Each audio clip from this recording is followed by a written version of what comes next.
എല്ലാവർക്കും നമസ്കാരം. ഇന്നലെ വൈകുന്നേരം മുതൽ നമ്മൾ കാണുന്ന ലൈവില് ജാസ്മിന്റെ കരച്ചിൽ മാത്രമാണ് നമ്മൾ കണ്ടുകൊണ്ടിരിക്കുന്നത്. ഭൂരിഭാഗ സമയം ലൈവിൽ കാണിക്കുന്നത് ജാസ്മിന്റെ കരച്ചിലാണ്. അലറി കരയുന്ന ജാസ്മിനെ, പറഞ്ഞ് കരയുന്ന ജാസ്മിനെ, പലരോടും തങ്ങളുടെ അവസ്ഥ പറഞ്ഞ് കരയുന്ന ജാസ്മിനെ, ഗബ്രീനോട് കരഞ്ഞു പറയുന്ന ജാസ്മിനെ, ഗബ്രിയും ജാസ്മിനും തമ്മിലുള്ള കോൺവെർസേഷൻ, അതൊക്കെയാണ് നമ്മൾ കണ്ടുകൊണ്ടിരിക്കുന്ന ലൈവില്. വേറൊന്നും തന്നെ ലൈവിൽ അധികം കാണാനില്ല. ഗബ്രി കരയുന്നില്ല എന്നേ ഉള്ളൂ, പക്ഷെ ആ ഒരു അവസ്ഥയിൽ തന്നെയാണ്. ഇവർ പരസ്പരം രണ്ടാളും ഞാൻ കിറ്റിയാണെന്ന് ഇങ്ങനെ പറഞ്ഞുകൊണ്ടേയിരിക്കുകയാണ്. അപ്പൊ ഗബ്രി കിറ്റിയാണെന്ന് പറയുമ്പോൾ ജാസ്മിൻ പറയും, അയ്യോ നീ കിറ്റിയത് പോകരുത്, നീ ഗെയിം കളിക്കേണ്ട ആളാണ്, ഞാൻ കാരനാണ് നീ കിറ്റിയത് പോയതെന്ന് പറയും. ആ കുറ്റും കൂടി എൻ്റെ തലയിൽ വരും, അതുകൊണ്ട് നീ പോണ്ട, ഞാൻ പോയിക്കോളാന്ന് പറയും. ഇങ്ങനെ പരസ്പരം ഇവർ ഞാൻ കിറ്റിയത് പോവാന്ന് ഇങ്ങനെ പറയുന്നതൊക്കെ ഇങ്ങനെ ലൈവിൽ കാണിക്കുന്നുണ്ട്. അതുപോലെ തന്നെ നമ്മൾ എന്ത് തെറ്റാടാ ഗബ്രി ചെയ്തത്, നമ്മൾ എന്ത് തെറ്റാ ചെയ്തതെന്ന് ഇടയ്ക്കിടയ്ക്ക് ചോദിക്കുന്ന ജാസ്മിനെ കാണാം. അതുപോലെ ജാസ്മിനെ ആശ്വസിപ്പിക്കാൻ വരുന്ന ഓരോരുത്തരോടും ജാസ്മിൻ ചോദിക്കുന്ന ചോദ്യം അതാണ്, ഞങ്ങൾ എന്ത് തെറ്റാണ് ചെയ്തത്, ഞങ്ങൾ എത്രമാത്രം പറയാം, ഞങ്ങൾ എന്ത് തെറ്റ് ചെയ്തു എന്നുള്ള ചോദ്യമാണ്. ഞാൻ എന്തിനിത് അനുഭവിക്കുന്നത്, എനിക്ക് എൻ്റെ ഗെയിം തീർന്നു, ഞാൻ ഇവിടുന്ന് പോവുകയാണ്, ഞാനിനി ഇവിടെ നിൽക്കില്ല, ഞാൻ കിറ്റ് ചെയ്ത് പോവുകയാണ്. ഇന്നിപ്പോൾ സംസാരിക്കാൻ ചെന്ന പൂജയോട് പറയുന്നുണ്ട് ലൈവില്, ഞാൻ എന്ത് തെറ്റാണ് പൂജ ചെയ്തത്, ഞങ്ങൾ ഒരു തെറ്റും ചെയ്തിട്ടില്ല, ഞാൻ കിറ്റ് ചെയ്ത് പോവുകയാണ്, കാരണം ഞങ്ങളുടെ ഗെയിം തീർന്നു, എൻ്റെ ഗെയിം തീർന്നു, എനിക്കിനി ഇവിടെ ഗെയിം കളിക്കാനായിട്ട് ഒന്നുമില്ല. ഋഷിയും അൻസിബയും ഇരുന്ന് സംസാരിക്കുന്നില്ലേ, അവർ തമ്മിൽ ഒരുമിച്ചല്ലേ അവർ സംസാരിക്കുന്നത്, അവരെ പറ്റി ആരും ഒന്നും പറയുന്നില്ല, ഞങ്ങളെ പറ്റി എന്തുകൊണ്ട് പറയുന്നു, അവരും ഒരുമിച്ചല്ലേ എന്ന് ചോദിക്കുന്നുണ്ട്. അവിടെയാണ് ജാസ്മിന് തെറ്റുപറ്റുന്നത്. ജാസ്മിനെ മനസ്സിലാവാഞ്ഞിട്ടല്ല, അവരും ഗബ്രിയും ജാസ്മിനും തമ്മിലുള്ള വ്യത്യാസം എന്താണെന്ന് ജാസ്മിന് നല്ലതുപോലെ അറിയാം. കാരണം അൻസിബ എന്ന് പറഞ്ഞാൽ ആ ഹൗസിലുള്ള ഏറ്റവും നല്ലൊരു പേഴ്സൺ ആയിട്ടാണ് എനിക്ക് തോന്നിയിട്ടുള്ളത്. എല്ലാവരെയും കാഴ്ചപ്പാട് അങ്ങനെയാവണമെന്നില്ല എനിക്ക് തോന്നിയിട്ടില്ല. കാരണം തൻ്റെ പരിമിതികൾ എന്താണെന്ന് വളരെ വ്യക്തമായി മനസ്സിലാക്കിയ ഒരു കുട്ടിയാണ് അൻസിബ. കാരണം ഞാൻ വലിയ സിനിമാ നടിയാണ്, ഞാൻ എത്ര സിനിമ ചെയ്തിട്ടുണ്ട്, ലാലേട്ടൻ്റെ കൂടെയൊക്കെ അഭിനയിച്ചിട്ടുണ്ട് എന്നൊക്കെ പറഞ്ഞാൽ അതിന് ഭയങ്കര ജാടിയിട്ട് നമുക്ക് നടക്കാൻ വേണമെങ്കിൽ, അതൊന്നുമില്ലാതെ സാധാരണ ഒരു പെൺകുട്ടിയെ പോലെ അടക്കത്തിലും ഒതുക്കത്തിലും അത് അതിൻ്റെതായുള്ള കാര്യങ്ങൾ അതിനെ കൊണ്ട് ചെയ്യാൻ പറ്റുന്ന രീതിയിൽ ചെയ്തുകൊണ്ട് പോകണം. ആ കുട്ടി തന്നെ പറയുന്നുണ്ട്, എനിക്ക് ഒരുപാട് വഴക്കുണ്ടാക്കാനോ എനിക്ക് ഒരുപാട് വോയിസ് റേസ് ചെയ്യാനൊന്നും എന്നെ കൊണ്ട് കഴിയില്ല, ഞാൻ അങ്ങനെ ഒരു ചുറ്റുപാട് ജീവിച്ച ആളല്ല, അതുകൊണ്ട് തന്നെ എനിക്ക് സൗണ്ട് കേൾക്കുന്നോ ഭയങ്കര ഒച്ചയിടുന്നോ ഒക്കെ പേടിയുള്ള ഒരാളാണ്, അങ്ങനെ ഉണ്ടാക്കാനും എന്നെ കൊണ്ട് കഴിയില്ല, എന്നെ കൊണ്ട് കഴിയുന്നതേ എനിക്ക് കഴിയുള്ളൂ, എനിക്കറിയാം ഇവിടെ ഒരു പരിധിയിൽ കൂടുതൽ കാര്യങ്ങൾ ചെയ്യാൻ എന്നെ കൊണ്ട് കഴിയില്ല എന്ന് എനിക്കറിയാമെന്ന് അൻസിബ തന്നെ തുറന്ന് സമ്മതിക്കുന്നുണ്ട്. അപ്പോൾ ഇത്രയും ദിവസമായിട്ടും ആ കുട്ടിയുടെ സ്വഭാവം അന്ന് മുതൽ എന്താണോ ഇന്നും അത് തന്നെയാണ്, ഒരു മാറ്റം സംഭവിച്ചിട്ടില്ല. ഇത്രയും ദിവസമൊന്നും ഒരു വ്യക്തിയുടെ സ്വഭാവം പുറത്തു വരാതിരിക്കില്ല അല്ലേ, യഥാർത്ഥ സ്വഭാവം പുറത്തു വരാതിരിക്കില്ല. കാരണം ആ കുട്ടിയെ പ്രകോപിപ്പിക്കുന്ന പല സിറ്റുവേഷൻസും അവിടെ ഉണ്ടായിട്ടുണ്ട്, എന്നിട്ട് പോലും അതൊരു പരിധിയിൽ കൂടുതൽ പ്രതികരിച്ചിട്ടില്ല എന്നുള്ളതാണ്. അത് അതിന്റെ സ്വഭാവമാണെന്ന് നമുക്ക് മനസ്സിലാകുന്നത്. അതുപോലെ തന്നെ ഋഷിയായിട്ട് സംസാരിക്കുന്നുണ്ട്, അവർ റൂംമേറ്റ്സ് ആണ്, എന്നിട്ട് പോലും ഒരു പരിധി വിട്ട് അവർ തമ്മിൽ ഇതില്ല. അവരെ അതിനുള്ളിൽ നടക്കുന്ന പല കാര്യങ്ങളെക്കുറിച്ചും പലരും പറയുന്നു, കട്ടിലിരുന്ന് പരദൂഷണം പറയുന്നു, കുറ്റം പറയുന്നു എന്നൊക്കെ പറയുന്നുണ്ട്. ശരിയാണ്, ഗെയിമിനെ പറ്റിയിട്ട് അവിടെയുള്ള കണ്ടസ്റ്റൻസിനെ പറ്റിയിട്ട് അവരുടേതായ അഭിപ്രായം ഋഷിയോട് ഷെയർ ചെയ്യാറുണ്ട്. അവരെ ബെഡിലിരുന്ന് ഋഷിയുടെ ബെഡിലിരുന്ന് ഒരേ ബെഡിൽ പോലും അല്ല ഇരുന്ന് സംസാരിക്കുന്നു, മാന്യമായി ഇരുന്ന് സംസാരിക്കുന്നു, മാന്യമായ സംസാരങ്ങൾ, അതായത് ആളുകൾക്ക് കേൾക്കാൻ പറ്റുന്ന രീതിയിലുള്ള സംസാരങ്ങൾ സംസാരിക്കുന്നു, വർത്താനം പറയുന്നു, ചിരിക്കുന്നു, കളിക്കുന്നു ഒക്കെ ചെയ്യുന്നുണ്ട്. അപ്പം നമ്മുടെ റൂമിലാണ് ഏറ്റവും സമാധാനമുള്ളതെന്ന് ഇടയ്ക്കിടയ്ക്ക് ആ കുട്ടി പറഞ്ഞു. സത്യമാണ്, കാരണം വഴക്കും ബഹളവും ഒന്നും ഇല്ലാതെ റൂം കിട്ടുക എന്ന് പറഞ്ഞാൽ, അപ്പൊ ആ കുട്ടിയുടെ നേച്ചർ എന്ന് പറഞ്ഞാൽ അങ്ങനെയാണ്. അപ്പൊ അവരുടെ ബന്ധത്തിന് ഒരു ഫ്രണ്ട്ഷിപ്പ് എന്നുള്ളൊരു ടാഗ് നമുക്ക് കൊടുക്കാൻ കഴിയും, ഈസി ആയിട്ട് കൊടുക്കാൻ കഴിയും. അവർ ഈ പറയുന്ന പോലെ ഗാഢമായിട്ടുള്ള ഫ്രണ്ട്ഷിപ്പ് ഒന്നുമല്ല, അവിടെ ചെന്നതിന് ശേഷം ഉണ്ടായിട്ടുള്ള ഒരു ഫ്രണ്ട്ഷിപ്പ്. അതായത് ഒരാൾക്ക് ഒരാളെ പിരിയാൻ പറ്റില്ല, അല്ലെങ്കിൽ ഒരാളില്ലെങ്കിൽ ഒരാൾക്ക് ഗെയിം കളിക്കാൻ പറ്റില്ല, അങ്ങനെയുള്ള സിറ്റുവേഷൻസ് ഒന്നും അവിടെ ഇല്ല. അപ്പൊ അതുകൊണ്ട് തന്നെ അവരുടെ ആ ഒരു ബന്ധത്തിന് ഒരാൾ തെറ്റായ കണ്ണോടുകൂടി കാണേണ്ട ആവശ്യമില്ല, അതിനുള്ള അവസരം അവർ ഉണ്ടാക്കിയിട്ടില്ല. പക്ഷെ ജാസ്മിനും ഗബ്രി അങ്ങനെയല്ല.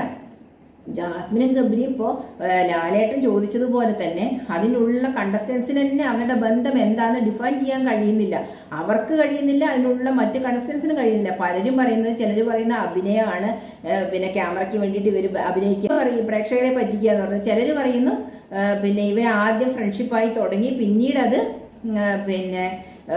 അവരുടെ കൈവിട്ട് പോയി എന്നാണ് ചിലർ പറയുന്നത്. അപ്പൊ അങ്ങനെയൊക്കെ പല ഊഹാപോഹങ്ങളും പറയുന്നുണ്ട്. ഇപ്പൊ ലാലേട്ടൻ ചോദിച്ചിട്ട് പോലും അവരുടെ ബന്ധം എന്താന്ന് കറക്റ്റായിട്ട് അവർക്ക് തന്നെ ഡിഫൈൻ ചെയ്യാൻ കഴിയില്ല. ഒരു ഫ്രണ്ട് ആണെങ്കിൽ എണീച്ച് നിന്ന് ധൈര്യമായിട്ട് പറയാം, ഇത് എൻ്റെ ഫ്രണ്ടാണ്, അല്ലെങ്കിൽ ഇത് എൻ്റെ ലവറാണ്, ഞാൻ ഇയാളെ ഇഷ്ടപ്പെടുന്നു, അല്ലെങ്കിൽ ഞാൻ ഇവരെ ഇഷ്ടപ്പെടുന്നു എന്ന് ഓപ്പണായിട്ട് പറയാം. ഇതൊന്നും പറയാൻ ഇവരെ കൊണ്ട് കഴിയുന്നില്ല. അതിൻ്റെ കാരണം എന്ന് പറഞ്ഞാൽ ഇവരുടെ ചെയ്തികൾ തന്നെയാണ്. ഇവർ അതിൻ്റെ ഉള്ളിൽ ചെയ്തത് എന്താണെന്ന് ഇവർക്ക് നല്ല ബോധ്യമുണ്ട്. ഇവർ കരുതിയത് എന്താ അറിയോ, ഇതൊന്നും ആരും വകവെക്കില്ല. ഈ അകത്തുള്ളവർ ഇങ്ങനെ പറഞ്ഞു കഴിഞ്ഞാൽ നമുക്കതൊരു പ്ലസ് പോയിന്റ് ആയി മാറും. കാരണം ഇവരെ തമ്മിൽ ഇങ്ങനെ ഗോസിപ്പ് പറഞ്ഞു കഴിഞ്ഞാൽ ഒരു പ്ലസ് പോയിന്റ് ആയി മാറും.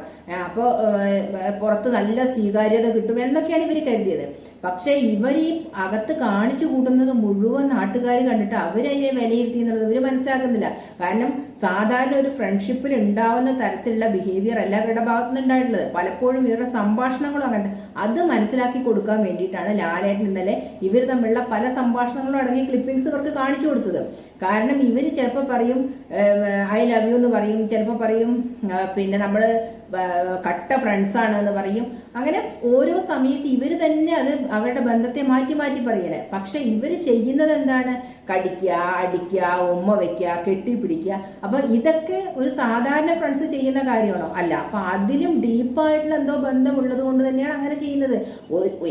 എത്ര വലിയ ഫ്രണ്ട്ഷിപ്പ് ഉണ്ടെങ്കിലും ഒരു വ്യക്തിനെ മറ്റൊരു വ്യക്തി കടിക്കില്ല. എന്നിട്ട് ഇനി അബദ്ധത്തിൽ പെട്ടെന്നൊരു ആവേശത്തിൽ എന്തെങ്കിലും ഒരു ഇതിൽ പെട്ടെന്നൊന്ന് കടിച്ചു എന്ന് തന്നെ ഇരിക്കട്ടെ, പക്ഷെ ഇത് സ്ഥിരമായിട്ടുള്ള കടിയാണ്. അപ്പോൾ ഒരാൾ കടിക്കാതിരിക്കുമ്പോൾ മറ്റുള്ള എന്താ കടിക്കാത്തെന്ന് ചോദിക്കുന്ന ഒരു അവസ്ഥ. അപ്പോൾ ആ ബന്ധത്തിന് ഏതർത്ഥത്തിലാണ് കാണേണ്ടത്? അതുപോലെ തന്നെ അൻസിബ ഇന്നലെ പറഞ്ഞ ഒരു പോയിന്റ് വളരെ വാലിഡ് ആയിട്ട് എനിക്ക് തോന്നി. കാരണം അൻസിബ പറഞ്ഞത് പുറത്ത് ഞാൻ എൻഗേജ്ഡ് ആണ്, അതിവിടെ എല്ലാവർക്കും അറിയാമെന്ന് പറഞ്ഞ് അലറി കാറി പോകുന്ന ഒരു ജാസ്മിനെ നമ്മൾ കണ്ടിരുന്നു. പിന്നെ എന്തിനാണ് ഇങ്ങനെ പറയുന്നത്? ഞാൻ പുറത്ത് കമ്മിറ്റഡ് ആണ്, ഞാൻ എൻഗേജ്ഡ് ആണ്, ഗബ്രി മതേ എന്നൊക്കെ പറഞ്ഞ് അലറി വിളിക്കുന്ന ഒരു ജാസ്മിനെ നമ്മൾ കണ്ടിരുന്നു. അപ്പൊ അങ്ങനെ എൻഗേജ്ഡ് ആയിട്ടുള്ളൊരു വ്യക്തി ആണെങ്കിൽ, കമ്മിറ്റഡ് ആയിട്ടുള്ളൊരു വ്യക്തി ആണെങ്കിൽ ഒരിക്കലും വേറൊരു അഫെയറിലേക്ക് പോകില്ല. ഇവിടെ ഈ കാട്ടിക്കൂട്ടുന്ന ഒന്നും തന്നെ കാണിക്കില്ല. കാരണം പുറത്ത് തന്നെ സ്നേഹിക്കുന്ന, താൻ സ്നേഹിക്കുന്ന ഒരു വ്യക്തി ഉണ്ടെങ്കിൽ ആ വ്യക്തിയുടെ മനസ്സിനെ പോറലേൽപ്പിക്കുന്ന ഒരു കാര്യവും ആ വ്യക്തിയെ സ്നേഹിക്കുന്ന മറ്റൊരു വ്യക്തി ചെയ്യില്ല. കാരണം ജാസ്മിൻ കാണുക പിന്നെ ജാസ്മിന്റെ പേരായിട്ടുള്ള ആള്, ജാസ്മിനെ വിവാഹം കഴിക്കാൻ പോകുന്ന ആള് വേറൊരു പെൺകുട്ടിയോട് ഈ രീതിയിൽ പെരുമാറിയ ജാസ്മിനെ സഹിക്കാൻ കഴിയുമോ? ഒരിക്കലും സഹിക്കാൻ കഴിയില്ല. ഭാര്യ ഭർത്താക്കന്മാരാണെങ്കിൽ കൂടി സഹിക്കാൻ കഴിയില്ല അല്ലെ? അങ്ങനെ ഒരു സിറ്റുവേഷനിൽ കണ്ടു കഴിഞ്ഞാൽ അഭിനയമാണെന്ന് പറഞ്ഞാൽ പോലും നമുക്കറിയാം, ഇപ്പൊ സിനിമയിലൊക്കെ സീരിയലൊക്കെ അഭിനയിക്കുന്ന ആൾക്കാർക്ക് കൂടിയിട്ട് പൊസസീവ്നെസ് കൂടുതലാവും ഭർത്താക്കന്മാർക്ക്, ഭാര്യമാരെ അങ്ങനെയൊക്കെ അഭിനയിക്കുന്ന കാണുമ്പോൾ. അപ്പോൾ അവിടെ പുറത്തൊരാളുണ്ട്, അയാൾ പ്രത്യേകം വാൺ ചെയ്ത് വിട്ടതാണ്, ഒരു പരിധിയിൽ കൂടുതൽ കോമ്പോ പിടിക്കാൻ പോവരുതെന്ന് പറഞ്ഞു വിട്ടതാണ്. എന്നിട്ട് ആ പരിധിയെല്ലാം ഒരാഴ്ച കൊണ്ട് ലംഘിച്ചിട്ട് കാണിക്കാൻ പാടില്ലാത്തത് മുഴുവൻ അവിടെ കാണിച്ചു കൂട്ടി. എന്നിട്ട് ഇപ്പോഴും ചോദിക്കുന്നത് ഞാൻ ചെയ്ത തെറ്റെന്താണ് എന്നാണ്. അപ്പൊ അതിൽ തന്നെ ഒരു കള്ളത്തരമുണ്ട്. ഈ കരച്ചിൽ കാണിക്കുന്നത് തന്നെ നിർത്തണം എന്നാണ് എൻ്റെ അഭിപ്രായം. കാരണം ഈ ലൈവില് ഇവർ ഈ കരഞ്ഞിട്ട് മറ്റുള്ളവരെ കൺവിൻസ് ചെയ്യാൻ ശ്രമിക്കുന്നുണ്ടല്ലോ. അയ്യോ ഞാനൊരു പാവാണ്, ഞാനൊരു തെറ്റും ചെയ്തിട്ടില്ലേ, ഈ നിങ്ങളും മറ്റുള്ളവരും എല്ലാവരും കൂടിയിട്ടാണ് ഞങ്ങളെ ഇങ്ങനെ ആക്കി തീർത്തത്, ഞങ്ങളുടെ ജീവിതം തൊലച്ചത് എന്ന് മറ്റുള്ളവരെ തലയിലേക്ക് ഇതൊക്കെ വെച്ച് കെട്ടാൻ ശ്രമിക്കുന്നതായിട്ടാണ് ഈ കരച്ചിലൂടെ നമുക്ക് മനസ്സിലാക്കാൻ കഴിയുന്നത്. അല്ലെങ്കിൽ ഈ കരച്ചിലിൻ്റെ ഒന്നും ആവശ്യമില്ല. ലാലേട്ടൻ പറഞ്ഞു അതിനു മുമ്പ് അവരെ അച്ഛൻ വിളിച്ചു പറഞ്ഞു, അത് കഴിഞ്ഞ് സായി കൃഷ്ണ വന്ന് പറഞ്ഞു, ഇവരൊക്കെ പറഞ്ഞപ്പോൾ പുല്ലുവന കൊടുത്തു. എന്നിട്ട് ഈ കരച്ചിലിന്റെ കാര്യം എന്താണ്? അങ്ങനെ പിന്നെ ഇവരൊക്കെ തെറ്റിദ്ധരിക്കുന്നുണ്ടെങ്കിൽ ആ ബന്ധത്തിന് ഒരു ബോർഡർ ലൈൻ വെക്കണം അല്ലെ, ഒരു അതിർവരമ്പ് വെക്കണം. ആ അതിർവരമ്പ് വെച്ചിട്ട് പറയണേ, ഇന്നലെ ലാലേട്ടൻ വന്ന് അത്രയൊക്കെ പറഞ്ഞു, കണ്ടസ്റ്റൻസ് ഇത്രയൊക്കെ പറഞ്ഞു. അപ്പൊ പറഞ്ഞപ്പോൾ ഈ ഇതെല്ലാം കഴിഞ്ഞ് പരിപാടിയെല്ലാം കഴിഞ്ഞ് ലാലേട്ടൻ പോയി കഴിഞ്ഞാൽ എന്താണ് ഗബ്രീനെ വിളിച്ച് ശരിക്കും ജാസ്മിൻ ചെയ്യേണ്ടത്?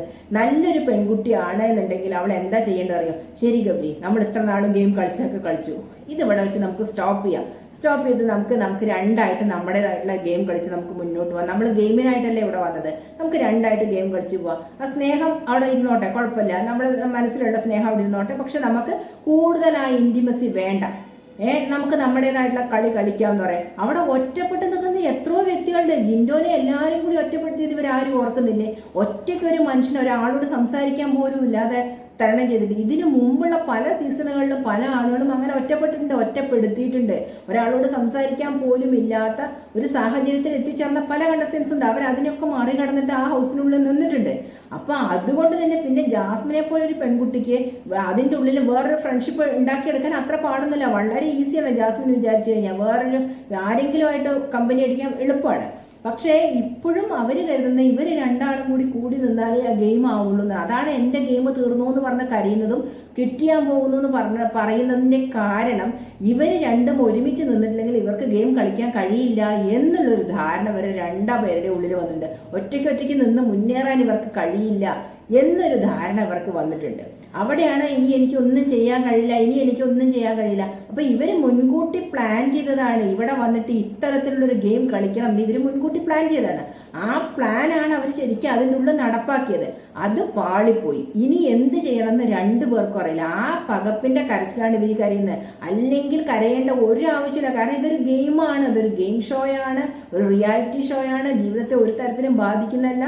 തങ്ങളുടെ പ്രവൃത്തി മാത്രമാണ് തങ്ങളുടെ ജീവിതത്തിൽ ബാധിക്കുക പുറത്തിറങ്ങി കഴിഞ്ഞാൽ. അപ്പൊ അത് ഇപ്പൊ തിരുത്താൻ പറ്റിയ ഏറ്റവും നല്ല അവസരം. അതിന് മുമ്പ് 2 അവസരങ്ങൾ കിട്ടിയിട്ടും തിരുത്തിയില്ല.